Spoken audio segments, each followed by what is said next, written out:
Okay, update time.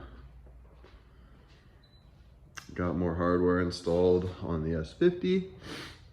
Everywhere I could find the right thread pitch, I did gold titanium, nuts and bolts. I like it. So this is pretty much ready to go. I'm just gonna put the harness on and get that all plugged in, lay it over the top. That way I don't have to do it once it's in the car. This is in no particular order. I'm kind of just updating you guys on what I've done. So the cluster I built is now in. It looks sick. I would not recommend these gauge overlays because they do not show any light through. So it still lights up the dash like behind it, so it still has the amber glow, but the numbers are solid. They're not like see-through like the factory. So that's fucking stupid. I might look for some other overlays, but these are way overpriced for what they are. But it looks good. I got the steering wheel that I went with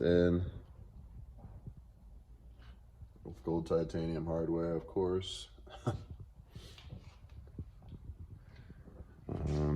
So this oil gauge came with the car.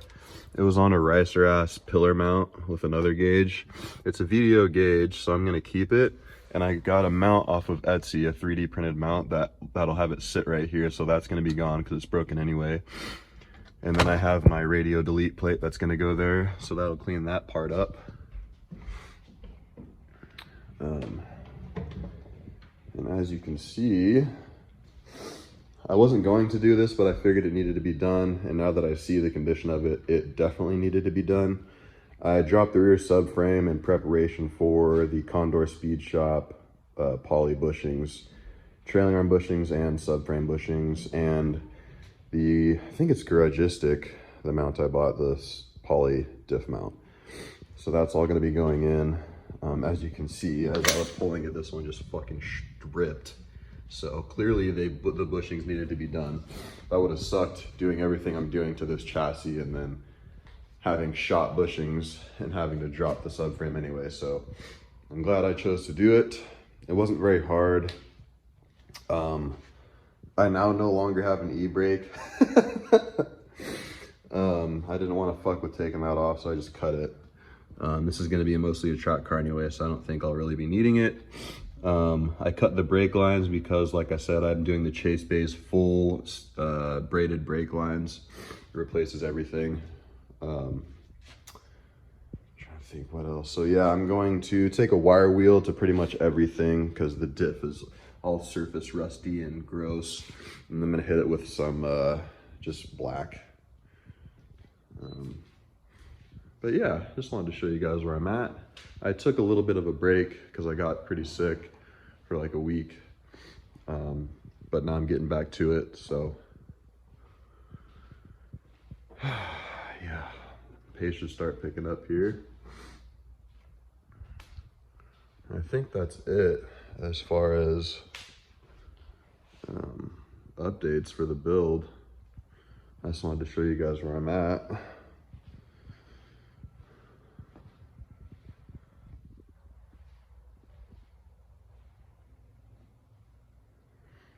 So yeah, here's the mounts and the little tool. I rented it. You can rent it or buy it, but I don't even know if I feel like sending it back, so I might just keep that bushing tool and pay the full price. But yeah, this is where we're at. Not sure when the next video will be or what it will be of.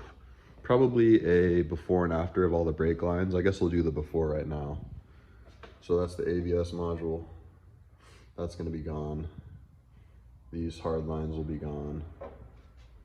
All those lines will be gone. I also bought the, those are fuel lines, so those will be staying. I bought the Chase Bay's power steering, whole full setup with their reservoir and lines. That will be gone. So the after should be pretty sick. It should make for a pretty clean bay. and pretty serviceable system overall, which is what I'm looking for. Keeping old parts on these cars is it just makes things more annoying, because you'll have some new, some old, some stuff is tough to work on, some isn't. It's better just to replace it all if you can. So yeah, I will see you guys in the next video. I'm not sure when it will be, but it won't be too long. Later. Okay, I'm filming this like 2 days later, but I realized I didn't make, not a final update, but I didn't do an after video after I cleaned it up and painted the top half. So this is what it looks like now. And I'll take a picture of this so you'll see it right after I pulled it, right after I scrubbed and power washed it, and then now after I painted the top half. So not too bad. We're not really trying to make it look super pretty. It's really just trying to prevent rust from continuing, because that will mess your shit up. I did find a little crack right here on the subframe where it mounts to the diff. Not really sure what I'm gonna do. Maybe weld right here a little bit. I'm not sure. I don't really care, to be honest, but I should probably deal with that. I don't wanna get down the road, sell this to a new owner and forget that it's cracked right there. So I'll just get it handled now. So yeah, that's gonna be the end of this video. This is a short one. I have another short one coming out. That is the start of me doing the Chase Bays full brake line swap, because all my brake lines are shot. So this will replace everything with steel braided, and then I'll be using these. It replaces everything down to the caliper connection, essentially, or to one step before the caliper connection, and these will wrap that up. So it'll be fully stainless braided. I'm not going to show you the bay because that'll be in the next video. I already started on swapping out some of the lines. So yeah, appreciate you watching. Like I said, next video will be short. This one's fairly short. Yeah, I'm going to try that format from now on and not drag it out too long. So I'll see you in the next one.